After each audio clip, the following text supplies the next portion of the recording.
Steam Next Fest has become something of a minor gaming holiday for me.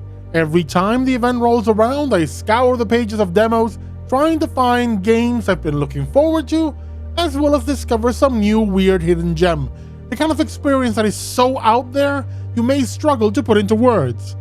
Last week I shared my playthrough of a couple of demos, such as the upcoming East 10 releasing on the 25th, and the new Commandos, but those were but a fraction of the demos I played through.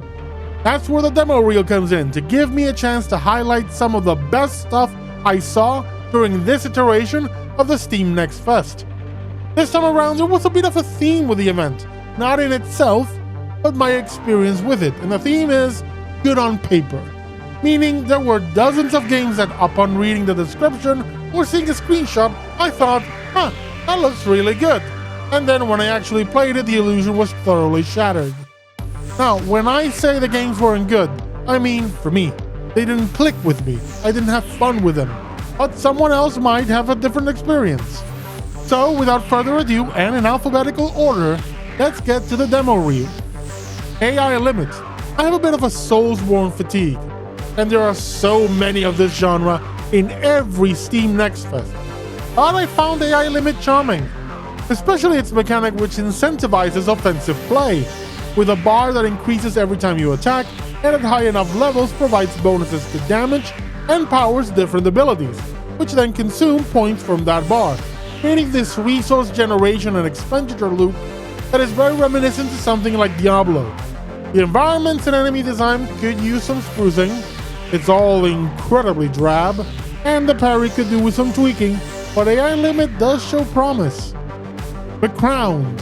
Classic or retro-style survival horror games were big during this Steam Next Fest. In fact, horror had a lot going on. Becrowned puts you in the shoes of a man trapped in a prison world, though the demo is only a fragment of that. A place that looks very much like a psychiatric care facility, only, nightmarish, full of blood, and horrible monsters. But the action is very much classic Resident Evil or Silent Hill, which is something a lot of these survival horror entries have in common. Below Rusted Gods, a very unique game with a strong backrooms vibe. You play as the operator for a team that is exploring a mysterious crack, finding all sorts of unusual things. Your job is to monitor their progress and help them choose how to proceed, while also dealing with an increasing supernatural presence all around you. The demo for Below Rusted Gods had a few moments where I didn't know what was going on or what I was supposed to do, but overall, I'm intrigued enough in the mystery to give it a go when it releases. The Book of Outcasts. This was a surprise. A choice-based RPG with good art, some interesting mysteries, resource management, and even dungeon crawling. The Book of Outcasts opens with your character on the run, before being captured and given the choice to become a spy, at which point you're deployed as a constable to a remote region with a deputy with the purpose of investigating a wizard that once lived there. And I say this game was a surprise because I was already on board with the game. Before that I found it was, well, a spicy game, a piece of adult media. The game feels complete even without that side of things, whereas the majority of titles with this kind of content are usually tremendously shallow. So I'm interested to know if Book of Outcasts will be strong throughout its entire run, or if it's just the demo that's so good. Escape Everlit is a side-scrolling adventure, where you play as a young man waking up in a sci-fi-esque room with no memory of how he got there, and even when he escapes from that room, he finds he's in a house with some other strangers, and they're all locked inside. Not that it matters, because the house is on its own island, far away from their home country of China. I'm intrigued by the story and fascinated by the character art, which I'm almost convinced is rotoscoped from photos of real people. Here, the Timeloop is one hell of a title for a game. A survival horror with the gimmick that you will die in 15 minutes, and then you'll start again and keep going. You play as a sheriff who's been missing for 2 weeks and found himself in an abandoned hospital full of weird stuff and, as always, a lot of blood. And it didn't take me long before I was 100% certain that the developers have never seen dried blood before. Here's a hint, it's not red. But in any case, you can extend or reset the remaining time with big medkits, but otherwise, it's a race to do as much as you can before time's up. And I'm really interested in seeing how the game will handle multiple loops, particularly in terms of progression. Heartworm is another retro-style survival horror, one that gives you great customization options. So you can set tank controls versus modern ones, or PS1 era aiming versus over the shoulder. And considering you're using a camera to fight strange monsters made of static and travel across a small town and alternate realities, Heartworm might just be the perfect crossover of Silent Hill and Fatal Frame. So of course, I'm wishlisting it. The House of Tesla. I'm a big fan of Blue Brain games and their House of Da Vinci series. I've played through those games far more times than I'm willing to admit in this public forum. So the moment they announced House of Tesla, you can bet I've been waiting to see more of it, and the demo whet my appetite for the puzzling goodness that is to come. Plus, Nikola Tesla means there's gonna be a whole lot of alternating current and wireless power-focused puzzles, and I'm all for that. Insight is messed up. That was my reaction throughout the very bloody, gruesome, and truly disturbing demo. No matter which character I played, the game managed to surprise me with what was happening on screen, and that was without resorting to any jump scares. Just the story on its own is unnerving, and honestly, I need to see where Insight will take me, as the full version promises more points of view to explore. Mandragora is a Metroidvania and a Souls-like. I told you, there were a lot of those in the Next Fest. But in terms of the Vanias, Mandragora is the only one I actually liked. It's slower and more methodical, very much in line with the Souls style, but it has a lot of potential and some fun boss encounters. The demo did make me feel it leans too heavily into the Souls side of things, while I prefer it to be much more of a Metroidvania in terms of rhythm and style, but I'm definitely looking forward to playing more of this game. Massacre at the Mirage is probably the weirdest and yet most intriguing game in the entire lineup. A first-person horror where you control the clientele and staff of different businesses, primarily the Mirage movie theater, as the town contends with the attack of a killer clown, though likely not from outer space. This thing is 2 parts It, 1 part Terrifier, and all sorts of weird and creepy. But gameplay-wise, I spent most of the time selling tickets and filling up popcorn buckets.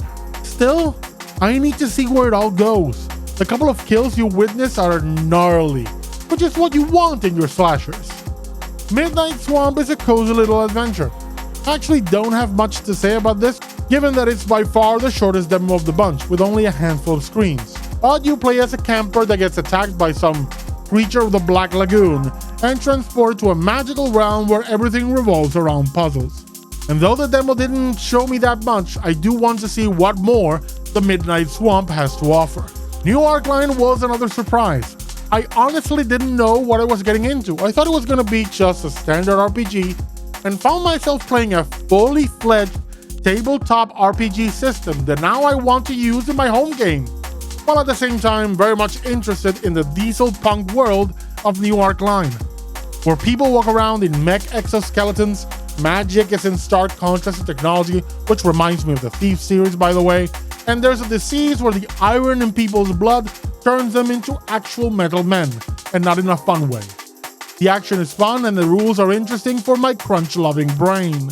Noiramore or Noiramore Academy was the last demo I played, and I fell in love with the presentation. I love this strange academy of unicorn satyrs with psychic powers.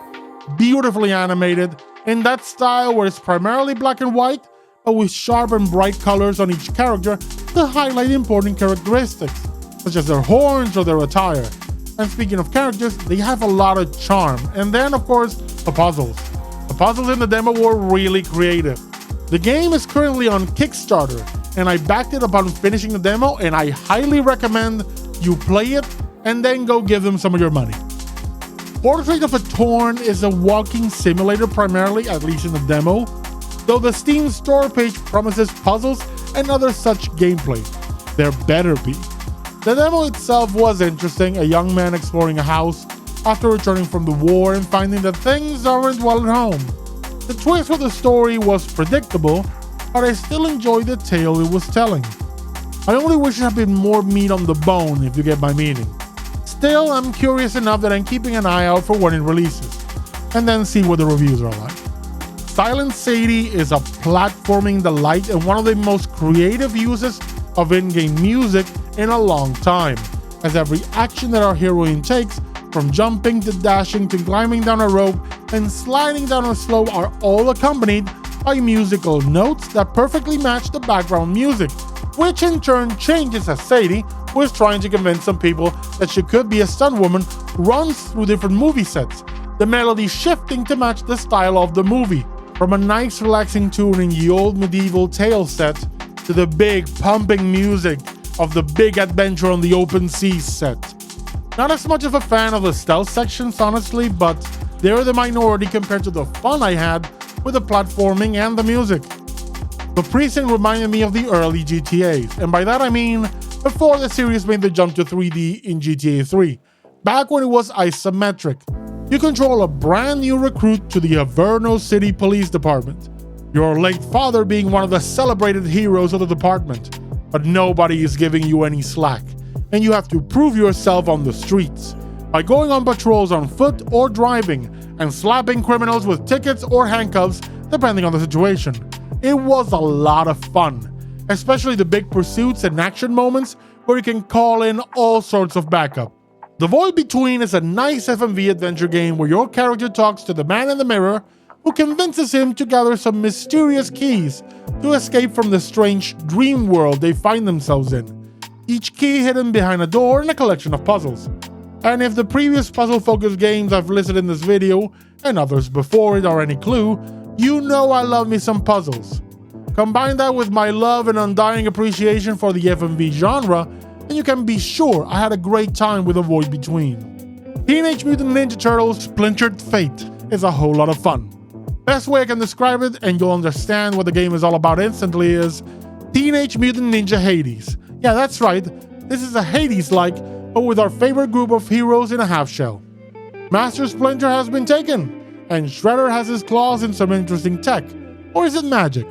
In any case, it's up to the Turtles to battle their way through the city, fighting classic TMNT mooks and villains to rescue their beloved father. I played the demo using Mikey and loved it so much. His special tool is a taunt that makes enemies take extra damage, which, when you can do massive AoEs, becomes truly overpowered. And yet, in the truest roguelike style, I still got my butt whooped when I bit off more than I could chew. Really looking forward to playing the rest, and with the saves carrying forward into the main game, I'm sure I'll be able to hit the ground running. And lastly, Windblown, from the developers of Dead Cells. This is a fast-paced game, where you pick your favorite brand of Animal Boy and then just dash across floating islands, collecting weapons and skills and using them to turn metal monstrosities into scrap. Unless you die, in which case you return to the hub town, unlock abilities, and then head out to try all over again, which, yes, sounds a lot like Dead Cells. But it's the speed and intensity of the action from the very start that sets Windblown apart. You do not stop dashing, ever. It's so satisfying. I loved every second of this demo, even the bits where they handed me my butt on a silver platter with condiments on the side. And those are the highlights of my time with the demos of this Steam Next Fest. If you played any of them or found your own little gems, let me know in the comments. I'm always open to playing more demos. See you on the next one.